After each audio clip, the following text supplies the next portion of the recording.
మీ car EMI కట్టలేకపోతున్నారా? మీ car EMI మేము కడతాం. ఈ నెంబర్కి కాల్ చేయండి. హలో నమస్తే, వెల్కమ్ టు సుమన్ టీవీ. ప్రస్తుతం మనతో స్టూడియోలో BI2AI టెక్నాలజీస్ ఫౌండర్ చిరంజీవి గూడిపూడి గారు ఉన్నారు. వీరితో ఈరోజు కొన్ని విషయాలు మనం డిస్కస్ చేద్దాం. హలో అండి, నమస్తే. నమస్తే అండి. సో AI గురించి మనం వింటూ ఉన్నాం ఇప్పుడు తరచూ ఎక్కువగా మనకి ఏ సోషల్ మీడియాలో చూసినా కానీ అవే కనిపిస్తూ ఉన్నాయి. అయితే ఇది మనకి ప్రోస్ అండ్ కాన్స్ రెండు ఉంటాయి. అంటే దీని నుంచి నెగిటివ్ ఉంటుంది అండ్ పాజిటివ్గా చూసినా కానీ చాలా వేస్ట్లో ఇది ఉపయోగపడుతూ ఉంది. అయితే ప్రెజెంట్ ఎవరన్నా స్టూడెంట్స్ కానీ లేదు అంటే ఇప్పుడిప్పుడే కెరియర్ స్టార్ట్ చేస్తున్న వాళ్ళు కానీ ఈ ఏఐకి సంబంధించి వాళ్ళు ఏమైనా కెరియర్ బిల్డ్ చేసుకోవాలి అన్నా కానీ అందులో ఏదైనా జాబ్స్ వాళ్ళు తీసుకోవాలి అన్నా కానీ సో ఎలాంటి ఫీల్డ్లో వాళ్ళు చూస్ చేసుకోవచ్చు? అంటే ఏఐలో మనకి ఏ అవకాశాలు ఉన్నాయి వాళ్ళకి జాయిన్ అవ్వడానికి కానీ, అండ్ వాళ్ళు ఎలాంటి ఎడ్యుకేషన్ పర్స్యూ చేయొచ్చు అంటారు ఫర్దర్? సో గుడ్ క్వశ్చన్ అండి. మనకి యాక్చువల్గా ఏఐ అనేది ఇప్పుడు బూమింగ్ ఇండస్ట్రీ అండి. కరెక్ట్. సో చాలా అవకాశాలు అనేది మెరుగుపడుతున్నాయి. అలాగే ఫ్యూచర్లో కూడా ఏఐ అనేది రూల్ చేస్తుంది. ఎవ్రీ సెక్టార్లో కూడా మనకు ఆటోమేషన్ జరుగుతున్నాయి. ప్రతి ఆటోమేషన్లో కూడా ఏఐ అనే ఇంపాక్ట్ చూపిస్తుంది. ఓకే, మనకి ఏఐలో చాలా సెగ్మెంట్స్ ఉన్నాయండి. సో వాటిల్లోనే మెయిన్గా ఏంటి, ఇప్పుడు ప్రజెంట్ మనకి వాడుకలో ఉన్నవి అయితే కనుక స్టార్టింగ్ డేటా సైన్స్ నుంచి మెషిన్ లెర్నింగ్ అనే కాన్సెప్ట్ నుంచి స్టార్ట్ అవుతుందండి. అవి వాటిని చేయాలి అంటే కనుక ఇప్పుడు నార్మల్గా మనకి క్వాలిఫికేషన్ వచ్చి బీటెక్ కంప్యూటర్స్ కానీ ఇలాంటివి ఉంటే యాక్చువల్గా కంపెనీస్ ప్రిఫర్ చేస్తుంటాయి ఆ ఎడ్యుకేషన్ కావాలని చెప్పి.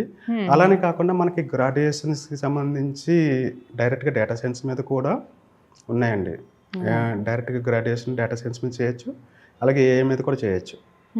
సో ఏఐలో పార్టే మనకి డేటా సైన్స్ అనమాట అండి. సో ఏఐలో ఇంకా చాలా బేస్ ఉన్నాయి, లైక్ జెన్ ఏఐ అలాంటివి. సో జెన్ ఏఐ అంటే ఎగ్జాంపుల్ మనకి ChatGPT, జెమిని ఇవి ఉన్నాయి కదండి. సో అవి దీనికి సంబంధించినవి వస్తాయి. సో వీటికి సంబంధించి ప్రత్యేకమైన డిప్లొమాస్ ఉన్నాయి, అలాగే మనకి గ్రాడ్యుయేషన్ అండ్ పీజీ కోర్సెస్ కూడా ఉన్నాయి. అవి కాకుండా ప్రైవేట్ ఇన్స్టిట్యూషన్స్ కూడా మనకి ఇవి డేటా సైన్స్ మీద అలాగే ఏఐ మీద మనకి రకరకాల కోర్సులు ఇస్తున్నాయి. ఇప్పుడు మనకి ఫ్యూచర్లో ఆస్పైరింగ్ అంటే కనుక ఏది అంటే జెన్ ఏఐ అనేది ఇప్పుడు ఎక్కువ పాపులర్ అవుతుందండి. ఓకే. సో జెన్ ఏఐ అనేది ఎందుకు పాపులర్ అవుతుందంటే, జెన్ ఏఐకి ఎగ్జాంపుల్ ChatGPT అని చెప్పాను కదా. సో ChatGPT ఆల్రెడీ ఉంది కదా, నేను ఎందుకు జెన్ ఏఐ చేయాలని ఒక క్వశ్చన్ రావచ్చు. అది ఎందుకు అంటే, ఇప్పుడు ఒక కంపెనీకి ఫర్ ఎగ్జాంపుల్ అది హెల్త్ కేర్ కంపెనీ అనుకుందామండి. సో హెల్త్ కేర్ కంపెనీలో వాళ్ళ కస్టమర్స్ ఏదైనా సెర్చ్ చేస్తే దానికి సంబంధించిన ఇన్ఫర్మేషన్ రావాలి. అయితే అది వాళ్ళ కంపెనీకి సంబంధించిన ఇన్ఫర్మేషన్ రావాలి. వేరే వాళ్ళది వస్తే మళ్ళీ వాళ్ళకి మార్కెటింగ్ వెళ్తుంది కాబట్టి సో అక్కడ వరకు రెస్ట్రిక్ట్ చేయాలి ఏఐని. సో అలా రెస్ట్రిక్ట్ చేయడానికే మనకి ఇక్కడ జెన్ ఏఐ అనేది వాళ్ళు కస్టమైజ్ చేసుకోవడానికి యూజ్ చేసుకుంటారు. అది ఒక ఎగ్జాంపుల్గా చెప్తున్నానండి. సో అలాగే వేరే ఐడియాస్ కూడా ఉంటాయి వాటితో చేయడానికి. సో టోటల్గా అవి ఇంకా ఎక్కువగా యూజ్ చేసిన తర్వాత ఇంకా ఎన్ని రకాలుగా దాన్ని యూజ్ చేస్తున్నారు, ఎన్ని రకాలుగా పాసిబిలిటీస్ ఉన్నాయనేది మనకు తెలుస్తూ ఉంటుంది. సో అది అలా వదిలేస్తే మనకి రోబోటిక్స్లో కూడా మనకి యూజ్ చేస్తుంటారు. రోబోటిక్స్లో ఎలాగా అంటే ఇప్పుడు దానికి సంబంధించి కూడా మళ్ళీ సెపరేట్గా కోర్సులు ఉన్నాయండి. దానికి మళ్ళీ సెపరేట్ గ్రాడ్యుయేషన్ ఇవి కూడా అవసరం ఉంటుంది. సో మనకి అవైతే ప్రజెంట్ ఎక్కువగా ఫారిన్ కంట్రీస్లో ఉన్నాయండి ఆ ఎడ్యుకేషన్ రిలేటెడ్. సో ఆ రోబోటిక్స్లోని ఎలాగంటే ఇప్పుడు మనకి సోఫియా ఇలాంటివి చూసాం కదండి, మనకి ఏఐస్ రావడం, అలాంటి రోబోట్స్ని క్రియేట్ చేస్తుంటారు. ఓకే. సో ఇదేంటంటే ఇంకా అడ్వాన్స్డ్ లెవెల్ ఆఫ్ ఏఐ అండి. అవి కాకుండా ఏంటంటే మనకి విర్చువల్ రియాలిటీకి సంబంధించిన గేమ్స్ అనేవి కానీ ఇంకా వేరే అదర్ కానీ యాక్టివిటీస్ వస్తున్నాయి. వాటిలో కూడా మనం ఏఐ అనేది యూజ్ చేస్తుంటారండి. ఎందుకంటే ఇంకా రేపు అన్నాడు విర్చువల్ రియాలిటీలో జస్ట్ మనకి డైరెక్ట్గా ఒక పర్సన్ డిస్ప్లే ఇక్కడే ఉన్నట్టుగా మనకి కనిపిస్తుంటుంది. సో అలాంటివి మనం ఇప్పుడు దాకా మన సినిమాలో చూసాము, కానీ అది కూడా పాసిబిలిటీ అయ్యే అవకాశాలు ఉంటాయండి. అలాగే రేపు అన్నాడు మనకి సెన్సార్ సాయంతో ఒక లైట్ అనేది పైకి, అంటే మనం ఇప్పుడు ఐరన్ మ్యాన్ మూవీలో గట్రా చూసినట్టు సో ఒక ప్రొజెక్షన్ వస్తుంది. ఆ ప్రొజెక్షన్తో కూడా మనం మాట్లాడచ్చు. ఈవెన్ మనకి సమ్ షార్ట్స్ లాగా వస్తున్నాయి, మనం వాటిని కూడా మనం టచ్ చేయొచ్చు. ఓకే ఓకే ఓకే అవి వచ్చే అవకాశం ఉంది, కానీ నాట్ ఇమీడియట్ అండి. సో టైం పడుతుంది దానికి. సో అది ఇంకా ఇంకా అని చెప్పాలంటే మనకి ప్రతి ఫీల్డ్లో కూడా దాన్ని యూజ్ చేస్తున్నారండి. అంటే ఎగ్జాంపుల్ మనకి హెల్త్ కేర్లో చూడాలంటే ఒక ఐడియా ఉంది. ఏమిటి అంటే ఒక డాక్టర్స్ ప్రిస్క్రిప్షన్ ఇస్తుంటారు. ప్రిస్క్రిప్షన్ ఇచ్చేది యాక్చువల్గా నార్మల్ పీపుల్కి అర్థం కాదు. ఓకే, దానికి ఆటోమేటిక్గా హ్యాండ్ రైటింగ్ బేస్ చేసుకొని దాన్ని ఇంగ్లీష్లోకి కానీ లేదా వేరే లాంగ్వేజ్లోకి కానీ కన్వర్ట్ చేయడానికి కూడా యూజ్ అవుతుందండి. ఆ రకంగా చేయొచ్చు.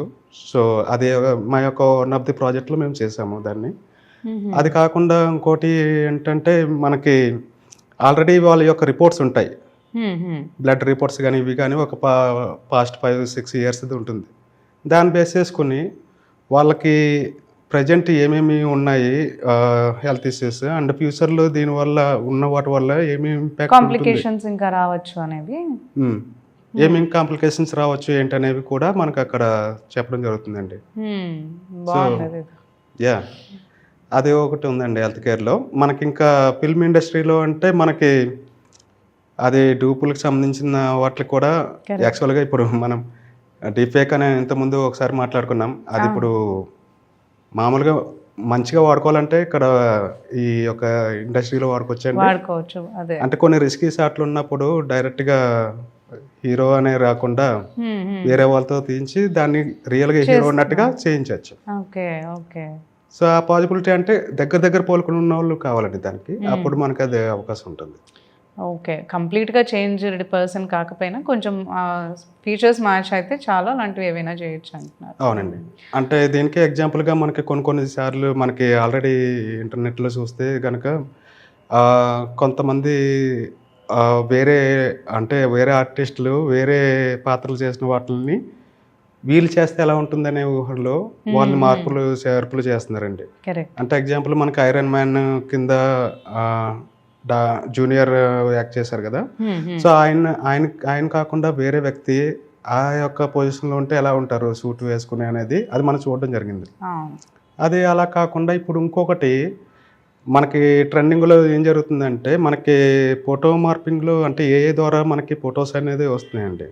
ఫోటో జనరేట్ చేసేవి కూడా మనకి ఫ్రీగా అవైలబుల్ ఉన్నాయి.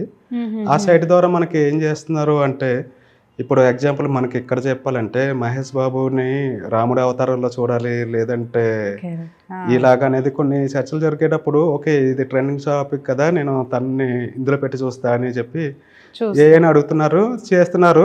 అవి చాలా న్యాచురల్గా వస్తున్నాయండి, ఇప్పుడు చాలా అడ్వాన్స్డ్ అయింది ఇప్పుడు. సో అవి రియల్గా ఉన్నట్టుగా ఉంది. అలాగే ఓకే మా హీరో ఇలా బాగున్నారు ఇది పాత్ర చేస్తే బాగున్నా అన్నట్టుగా మిగిలిన పీపుల్ కూడా అనుకుంటున్నారు. సో ఇది ఇప్పుడు కెరియర్ చూస్ చేసుకోవచ్చు అవకాశాలు ఉన్నాయి అంటున్నారు కదా. సో వాళ్ళకి ఫైనాన్షియల్ అంటే ప్యాకేజెస్ పరంగా కూడా బాగుంటుంది అంటారా ఒకవేళ స్టూడెంట్స్కి ఇది చూస్ చేసుకుంటే? అవునండి, స్టార్టింగ్లో మనకి అంటే ఇన్స్టిట్యూషన్ బట్టి అలాగే ఆ కంపెనీని బట్టి మనకి ప్యాకేజ్ అనేది ఉంటుందండి. అలాగే ఏ కంట్రీ ఏ లొకేషన్ అనే దాని మీద కూడా ఆధారపడి ఉంటుంది. ఓకే, అయితే మన ఇండియాలో అయితే ఎక్స్పీరియన్స్ బేస్ మీద అంటే టోటల్ ఎక్స్పీరియన్స్ ఎక్కువైన కొలది ఎంత మ్యాక్సిమం క్యాప్ అంటే ప్రజెంట్ నాకు తెలిసిన ఇన్ఫర్మేషన్ ప్రకారం 1 crore వరకు ఉందండి మ్యాక్సిమం క్యాప్. సో అది బిగినర్స్ మాత్రం ఎర్న్ చేయలేరు. అందరూ అనుకుంటారు ఏ చేయండి 1 crore రూపీస్ సంపాదించండి అని. దట్ ఈస్ నాట్ ట్రూ అండి. Based on their experience and వాళ్ళు వర్క్ చేసిన కంపెనీస్ బట్టి కావచ్చు, మీరు అన్నట్టు ఇన్స్టిట్యూట్స్ ఎక్కడైతే వాళ్ళు స్టడీ అవుట్ చేసి వచ్చారో దాన్ని బేస్ చేసుకుంటే బెస్ట్ ప్యాకేజెస్ ఉంటాయని అంటున్నారు. అవును, ఫస్ట్ అంటే వాళ్ళు కెరీర్ స్టార్ట్ చేసేప్పుడు ఒక ఇంటర్న్షిప్లో స్టార్ట్ చేసి ఒక 6 months ఇలాగా రియల్ వరల్డ్లో ఉన్న ప్రాజెక్టులు చేసినట్లయితే అప్పుడు వాళ్ళకి ఒక ఎక్స్పీరియన్స్ కూడా వస్తుంది కాబట్టి రిమైనింగ్ కంపెనీస్ వాళ్ళు తీసుకోవడానికి అవకాశం ఉంటుందండి వాళ్ళని. ఎందుకంటే ఇప్పుడు స్టార్టింగ్లో ప్రెషర్ని తీసుకున్నట్లయితే అప్పుడు వాళ్ళకి ఏం జరుగుతుంది, వాళ్ళకి కొంత టైం అనేది వేస్ట్ అవుతుంది వాళ్ళని ట్రైన్ అప్ చేయడానికి. దాని గురించి కూడా ఆలోచిస్తారు. ఓకే ఇప్పుడు మాకు అడిషనల్ సీనియర్ రిసోర్స్ లేరు కదా, ఇప్పుడు మళ్ళీ మన ప్రశ్న తీసుకుని ఎట్లా అని. కానీ అదే ఆల్రెడీ ఇంటర్న్షిప్ చేసిన వాళ్ళకి అయితే ఏంటి మనకి ఓకే సమ్ ఎక్స్పీరియన్స్ కూడా ఆల్రెడీ మనకి రియల్ టైంలో ఎలా వర్క్ చేయాలి ఎలా బిహేవ్ చేయాలి అనేది తెలుసు కాబట్టి వాళ్ళు తీసుకునే అవకాశం ఉంటుంది. అదొకటి. సో ఫస్ట్ ఆఫ్ ఆల్ నా సజెషన్ అయితే కనుక ముందు ఏదైనా దాని మీదే కెరీర్ ఫోకస్ వెళ్ళాలంటే ఇంకో విషయం కూడా గుర్తుపెట్టుకోవాలి, ప్రోగ్రామింగ్లో కూడా మీరు కొంచెం ఎక్స్పర్ట్ అయి ఉండాలి. ఓకే. ప్రోగ్రామింగ్కి మీరు అవే అనుకుంటే దీనికి కూడా అవే అయ్యేవాళ్ళు. ఎందుకంటే ఇందులో మనం పైథాన్ అనేది కానీ జావా అనేది కానీ వీటిని యూజ్ చేయాల్సిన అవసరం ఉంటుంది. సో ఆ ప్రోగ్రామింగ్ లాంగ్వేజెస్ అనేవి ఇందులో ఇంక్లూడ్ అయి ఉంటాయి. Algorithms, machine learning, deep learning ఇలాంటివన్నీ కూడా ఉంటాయి. సో వాటికి చాలా టైం కేటాయించాల్సి ఉంటుంది. ఈవెన్ స్టాటిస్టిక్స్, మ్యాథమెటిక్స్ కూడా ఉంటాయి. ఓకే, సో అది అంత ఈజీ కాదండి. అంటే కెరీర్ చూస్ చేసుకుంటే చాలా బాగుంటుంది, కానీ చాలా కష్టపడాలి. థ్యాంక్ యూ సో మచ్ అండి. థ్యాంక్స్ అండి. నమస్తే.